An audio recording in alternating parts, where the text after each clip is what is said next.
guys, the Whisk Taker box came. Let's see what it is this time.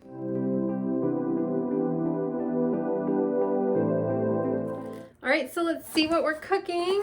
If you watched the last video I did on these baking boxes, you know that the only one I'm keeping is the one from Homemade Baker, the mix box, because that was the one my family liked the best and it comes with the recipes.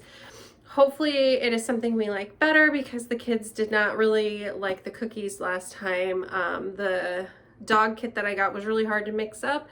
So I'm hoping that we can say nice things about it this time around. So let's see what the treat is this time. So that's the directions we do need to make sure we have that. It looks like it is brownie s'mores. So it might be something that is liked better this time.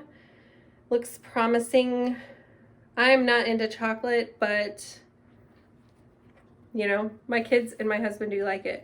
So this is what I mean. It shows what we need and it says a stick of butter, 3 tablespoons water, 2 eggs. But the ingredients that are in the box, it doesn't tell us the amount, so you can't really recreate the dessert.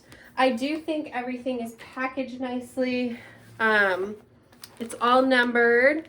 And so there's Teddy Grahams here, marshmallows, and all of the boxes are numbered.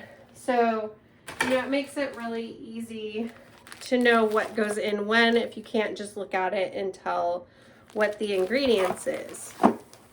And then we have the sugar, which is 1.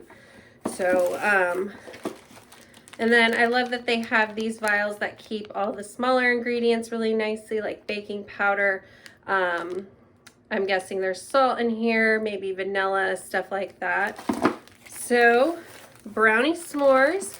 We will mix these up and I will let you know what my husband and kids think about it because it will be another one that I'm not likely going to try. So all the directions nicely packed. That's everything in the box. So we'll get to cooking.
Me and my daughter mixed up this box and it was really easy to make this dessert. However, no one really liked it. It didn't come out to the right consistency for a brownie. It was really gooey and mushy and didn't hold together. And the taste was just a little bit off to my family.